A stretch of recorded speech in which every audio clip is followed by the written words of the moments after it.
ಬೆಂಗಳೂರಿನಲ್ಲಿ ನಟ ದರ್ಶನ್ ಅಂಡ್ ಗ್ಯಾಂಗ್ನಿಂದ ಹತ್ಯೆಯಾದ ರೇಣುಕಾಸ್ವಾಮಿ ಕುಟುಂಬಕ್ಕೆ ಮೈಸೂರಿನ ಜನರು ಸಾಂತ್ವನ ಹೇಳಿ ಪರಿಹಾರ ನೀಡಿದ್ದಾರೆ. ನೊಂದ ಕುಟುಂಬಕ್ಕೆ ಪರಿಹಾರ ನೀಡಿ ಮೈಸೂರಿಗೆ ಬಂದ ನಂತರ ಮೈಸೂರಿನ ಜಯಲಕ್ಷ್ಮೀಪುರಂನಲ್ಲಿರುವ ಖಾಸಗಿ ಹೋಟೆಲ್ನಲ್ಲಿ ಭಾನುವಾರ ರಾತ್ರಿ 8 ಗಂಟೆ ಸಮಯದಲ್ಲಿ ಸುದ್ದಿಗೋಷ್ಠಿ ನಡೆಸಿ ಮಾತನಾಡಿದ Shri Ravi jewellers and gems ಮಾಲೀಕರಾದ ಶ್ರೀ ರವಿ ಪ್ರಕಾಶ್ ರವರು ಹಾಗೂ ಚಾಮುಂಡೇಶ್ವರಿ ಕ್ಷೇತ್ರದ ಬಿಜೆಪಿ ಘಟಕದ ಅಧ್ಯಕ್ಷರಾದ ಗೆಜ್ಜಗಳ್ಳಿ ಮಹೇಶ್, ಚಿನ್ನ ಬೆಳ್ಳಿ ವ್ಯಾಪಾರಿ Raghavendra Seth, lion T Suresh gold, Guru diamond ಸ್ನೇಹಿತರು ಎಲ್ಲರೂ ಕೂಡಿ ಶನಿವಾರ ಬೆಳಗ್ಗೆ ಮೈಸೂರಿನಿಂದ ಚಿತ್ರದುರ್ಗಕ್ಕೆ ಹೊರಟು ರೇಣುಕಾಸ್ವಾಮಿ ಮನೆಗೆ ಭೇಟಿ ನೀಡಿ ಕುಟುಂಬಕ್ಕೆ ಸಾಂತ್ವನ ಹೇಳಿದರು. ತದನಂತರ 60,000 ಪರಿಹಾರದ ಚೆಕ್ ನೀಡಿದರು ಎಂದು ಹೇಳಿಕೆ ನೀಡಿದರು.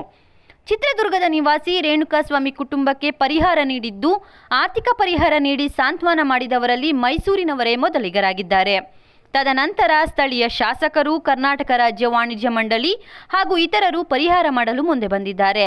ಚಿತ್ರದುರ್ಗದ ವಕೀಲರ ಸ್ನೇಹ ಬಳಗ ಮೈಸೂರಿನಿಂದ ಬಂದು ರೇಣುಕಾಸ್ವಾಮಿ ಕುಟುಂಬಕ್ಕೆ ಸಾಂತ್ವನ ಪರಿಹಾರ ನೀಡಿದ್ದಕ್ಕೆ ವಕೀಲರು ತಮ್ಮ ಕಚೇರಿಗೆ ಆಹ್ವಾನಿಸಿ ಚಿತ್ರದುರ್ಗದ ಜನತೆಯ ಪರವಾಗಿ ಸನ್ಮಾನಿಸಿದ್ದಾರೆ. ಮೈಸೂರಿನ ಜನತೆಯ ಬಗ್ಗೆ ಸಾಮಾಜಿಕ ಜಾಲತಾಣಗಳಲ್ಲಿ ಮೆಚ್ಚುಗೆ ವ್ಯಕ್ತವಾಗುತ್ತಿದೆ. ಸುದ್ದಿಗೋಷ್ಠಿಯಲ್ಲಿ ರಾಜಮಾರ್ಗ ಹೋಟೆಲ್ ಮಾಲೀಕರಾದ ಸಿದ್ದರಾಜು, ಮಹೇಶ್ ಯಾದವ್ ಸೇರಿದಂತೆ ಮತ್ತಿತರರು ಉಪಸ್ಥಿತರಿದ್ದರು. ನಾವು ಇದೇ ಥರ ಕಾಫಿಗೆ ಬಂದಾಗ ಟಿ ವಿಗಳಲ್ಲೆಲ್ಲ ನೋಡಿದ್ದು, ಈ ಥರ ಆಗಿದೆ ಚಿತ್ರದುರ್ಗದಲ್ಲಿ, ಈ ಥರ ಆಗಿದೆ ಅವ್ರಿಗೆ ಅಂತ. ನಾವು ನಮ್ಮ ಸ್ನೇಹಿತರೆಲ್ಲ ಒಂದು ಕಡೆ ಸೇರಿ ಮಾತಾಡ್ದು.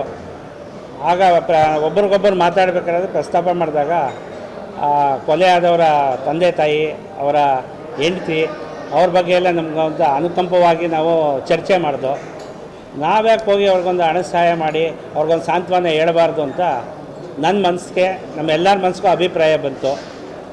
ನಾವು ಶುಕ್ರವಾರ ಚರ್ಚೆ ಮಾಡಿದ್ದು, ಇಮ್ಮಿಡಿಯೇಟಾಗಿ ಈಗಲೇ ಹೋಗೋಣ, ನಿಧಾನ ಮಾಡೋದು ಬೇಡ, ಒಳ್ಳೆ ಕೆಲಸಕ್ಕೆ ಅಂತೇಳಿ ಶುಕ್ರವಾರ ಬೆಳಿಗ್ಗೆ ನಾವೊಂದು 5 ಗಂಟೆಗೆ ಮೈಸೂರು ಬಿಟ್ಟು ಒಂದು 10:30, 11 ಗಂಟೆ ಅಷ್ಟೊತ್ತಿಗೆ ಅವ್ರ ಮನೆ ಹತ್ರಕ್ಕೆ ಹೋದೋ. ನಾವು ಮನೆ ಹತ್ರಕ್ಕೆ ಹೋದಾಗ ಅವ್ರ ತಂದೆ ತಾಯಿ ಸಿಕ್ಕಿದ್ರು.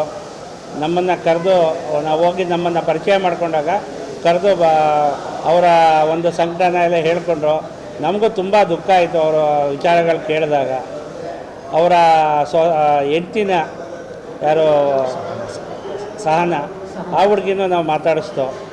ಅವ್ರು ನೋಡಿದಾಗ ತುಂಬ ಮನಸ್ಸಿಗೆ ತುಂಬ ಬೇಜಾರಾಗೋ ಥರ ಪರಿಸ್ಥಿತಿಲಿದ್ದರು ಅವರು. ಸಣ್ಣ ವಯಸ್ಸು, ಈ ನೋಡೋದಕ್ಕೆ ಇನ್ನೂ ಚಿಕ್ಕ ಹುಡುಗಿ ಥರ, ಇನ್ನೂ ಚಿಕ್ಕ ಹುಡುಗಿ ಥರನೇ ಇದ್ದಾಳೆ.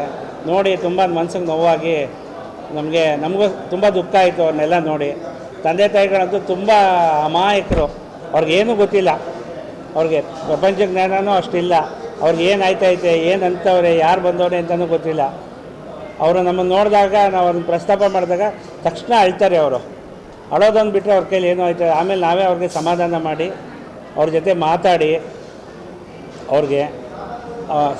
ಅವ್ರಿಗೊಂದು ಅಳು ನಿಲ್ಲಿಸೋ ಥರ ಒಂದು ಸಮಾಧಾನವಾಗಿ ಧೈರ್ಯ ತುಂಬಿ ಮಾತಾಡಿಸಿ, ಆಮೇಲೆ ನಾವೆಲ್ಲ ಹೋಗಿದ್ದವರೆಲ್ಲ ಸೇರಿ ಒಂದು 60,000 ರೂಪಾಯಿ ಒಂದು ಚೆಕ್ ರೂಪದಲ್ಲಿ ಅವ್ರಿಗೆ ಒಂದು ಹಣ ಸಹಾಯ, ಆರ್ಥಿಕ ಸಹಾಯ ಮಾಡಿದ್ಮೇಲೆ ಅಲ್ಲಿ ಮೀಡಿಯಾದವರೆಲ್ಲ ಅವ್ರ ಮನೆ ಆಚೆನೇ ಒಂದು 20-30 ಜನ ಇದ್ದರು.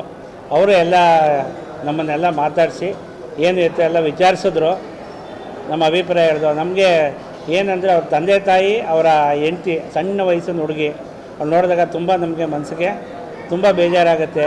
ನಾವೇನೋ ಒಂದು ಸಣ್ಣ ಆರ್ಥಿಕ ಸಹಾಯ ಮಾಡ್ಬೋದು, ಇನ್ನೂ ಜನಗಳು ಬಂದು ನಾವು ಹೋಗಿ ಕೊಟ್ಟಿದ್ದೆ ಮೊದಲನೇವರು. ಇಡೀ ರಾಜ್ಯದಲ್ಲಿ ಯಾರೂ ಹೋಗಿ ಕೊಟ್ಟಿರಲಿಲ್ಲ. ನಾವು ಮಾಡಿದ್ಮೇಲೆ ಎಲ್ಲರೂ ಸುಮಾರು, ನನ್ನ ಪ್ರಕಾರ ನಿನ್ನೆನೇ MLA ಅವರು 1-2 ಲಕ್ಷ ಕೊಟ್ಟಿದ್ದಾರೆ. ಫಿಲಮ್ ಚೇಂಬರ್ ಅವರು ಒಂದು 5 ಲಕ್ಷ ಚೆಕ್ಕನ್ನು ಕೊಟ್ಟಿದ್ದಾರೆ ಅಂತ ಗೊತ್ತಾಯಿತು. ಅದೇ ಥರ ಅವ್ರಿಗೆ ಇನ್ನೂ ಹೆಚ್ಚಿಗೆ ರಾಜ್ಯದಲ್ಲಿ ಜನ ಅವ್ರ ಬಗ್ಗೆ ಅನುಕಂಪ ತೋರಿಸಿ ಹಣ ಸಹಾಯ ಮಾಡಲಿ ಅಂತಲೇ ನಮ್ಮ ಅಭಿಪ್ರಾಯ. ಮುಂದೆ ಅವ್ರಿಗೆ ಧೈರ್ಯ ಕೊಡಲಿ, ಅವ್ರಿಗೆ ಆ ಕೇಸ್ನಲ್ಲಿ ಅವ್ರಿಗೆ ನ್ಯಾಯ ದೊರಕಬೇಕು, ಅಷ್ಟು ನಮ್ಮ ಅಭಿಪ್ರಾಯ. ನಮಗೆ ಈ ವಿಷಯ ಒಂದು ನಮ್ಮ ಇಲ್ಲೇ ಕೂತ್ಕೊಂಡು ಚರ್ಚೆ ಮಾಡಿದ್ವಿ ಜಾಗದಲ್ಲಿ, ಎಲ್ಲರೂ ಹೋಗೋಣ ಅಂತ ನಮ್ಮ ರವಿ ಪ್ರಕಾಶ್ ಅವರು ಹೇಳಿದ್ರು. ನಾವು ಆಯಿತು, ನಮ್ಮ ಕ್ಲಬ್ಬಿಂದ ಏನಿದೆ ನಾವು ಕೊಡೋಣ ಅಂದ್ಬಿಟ್ಟು ನಾವು ಹೋಗಿ ಎಲ್ಲ ಒಟ್ಟಿಗೆ ಹೋಗಿ ಕೊಟ್ಟು, ಅಲ್ಲಿ ನೋಡಿದ ಮೇಲೆ ನಮಗೆ ತುಂಬ ಬೇಜಾರಾಗ್ತು. ಅಲ್ಲಿ ವಾತಾವರಣ ನೋಡಿ, ಅವರ ತಂದೆ ತಾಯಿಗೆ, ಅವ್ರ ಹೆಂಗಸರಿಗೆ ಎಲ್ಲ ನೋಡಿ ತುಂಬ ಬೇಜಾರಾಗ್ತು. ನಮಗೆ ಬೇಜಾರಾಯಿತು. ಅವ್ರಿಗೂ ಸಮಾಧಾನ ಮಾಡಿ ಫಸ್ಟು ನಾವೇ ಹೋಗಿ ಕೊಟ್ಟಿದ್ದಲ್ಲಿ ಕೊಟ್ಟಾಗ ಅವ್ರಿಗೆ ತಿರ್ಗಾ ನಾವು ಕೊಟ್ಟ ಮೇಲೆ ತುಂಬ ಜನ ಹೋಗಿ ಕೊಡ್ತಾ ಇದ್ದಾರೆ. ನಿನ್ನೆನೇ ಒಂದು 7 ಲಕ್ಷ ಆಗಿದೆ. ಇವತ್ತು ಎಷ್ಟು ಜನ ಹೋಗಿದ್ದಾರೋ ಗೊತ್ತಿಲ್ಲ. ಅವ್ರಿಗೆ ಒಳ್ಳೇದಾಗಲಿ, ಅವ್ರ ಕುಟುಂಬ ಎಲ್ಲರಿಗೂ ಒಳ್ಳೇದಾಗಲಿ. ನಮ್ಮ ಮೈಸೂರಿಂದ ಚಾಮುಂಡೇಶ್ವರಿ ಆಶೀರ್ವಾದ ಅವರ ಕುಟುಂಬಕ್ಕೆಲ್ಲ ಇರಲಿ ಅಂತ ನಾನು ಕೇಳ್ಕೊತೀನಿ. ಕೊಲೆಯಾದಂಥ ಹುಡುಗ ರೇಣುಕಾಸ್ವಾಮಿ ವೀರಶೈವ ಸಮಾಜದ ಜಂಗಮ ಸಮುದಾಯದ ಮುಖಂಡ. ಅವನ ಈ ರೀತಿಯಾದ ಹೀನವಾಗಿ ಅವ್ರನ್ನ ಹತ್ಯೆ ಮಾಡಿದ್ದಾರೆ. ಅವರಿಗೆ ನಾನು ಸಮಾಜದ ಪರವಾಗಿ ಯಾವುದೇ ವ್ಯಕ್ತಿ ಸಾಮಾಜಿಕ ನೆಲೆಗಟ್ಟಿನಲ್ಲಿ ಒಂದು ಮಾನವೀಯತೆಯ ನೆಲೆಗಟ್ಟಿನಲ್ಲಿ ಅದನ್ನು ಖಂಡಿಸ್ತೇನೆ. ಮತ್ತು ಸಮಾಜ ಯಾವತ್ತೂ ಸಹ ವೀರಶೈವ ಸಮಾಜ ಯಾರಿಗೂ ತೊಂದರೆ ಕೊಟ್ಟಂಥ ಸಮಾಜ ಅಲ್ಲ. ಎಲ್ಲರನ್ನೂ ಜೊತೆಗೂಡಿಸ್ಕೊಂಡು ಅವ್ರಿಗೆ ಸಪೋರ್ಟ್ ಮಾಡಿ ಅವರ ಏಳಿಗೆಗೆ ಶ್ರಮಿಸುವಂಥ ಯಾವುದಾದ್ರು ಸಮಾಜ ಇದ್ದರೆ ವೀರಶೈವ ಸಮಾಜ. ಇವತ್ತು ಸಮಾಜದ ಪರವಾಗಿ ನಾವೆಲ್ಲರೂ ಅವರಿಗೆ ಧೈರ್ಯವನ್ನು ತುಂಬುವಂಥ ಕೆಲಸವನ್ನು ನಾವು ಮಾಡ್ತಾಯಿದ್ವಿ. ಸಮಾಜದ ಮುಖಂಡರುಗಳು ಸಹ ಎಲ್ಲರೂ ಅವ್ರಿಗೆ ಸಾಂತ್ವನವನ್ನು ಹೇಳ್ತಾರೆ. ಅವ್ರ ಮಗನ್ನ ನಾವು ತಂದುಕೊಡೋದೇ ಇರ್ಬೋದು, ಆದರೆ ಅವ್ರ ಮಾನಸಿಕ ಸ್ಥೈರ್ಯವನ್ನು ಕಳ್ಕೊಂಡಿದ್ದಾರೆ. ಇವತ್ತು ಮಾನಸಿಕ ಸ್ಥೈರ್ಯ ತುಂಬುವಂಥ ಕೆಲಸವನ್ನು ಸಮಾಜದ ಮುಖಂಡರುಗಳು, ಸಮಾಜದ ಈ ಥರದ ಸಂಘ ಸಂಸ್ಥೆಗಳವರು ಮತ್ತು ಈ ರಾಜ್ಯದ ಜನತೆ ಅವ್ರಿಗೆ ಆ ಧೈರ್ಯವನ್ನು ತುಂಬಬೇಕು ಅಂತ ಈ ಸಂದರ್ಭದಲ್ಲಿ ಕೇಳ್ಕೊತೀವಿ.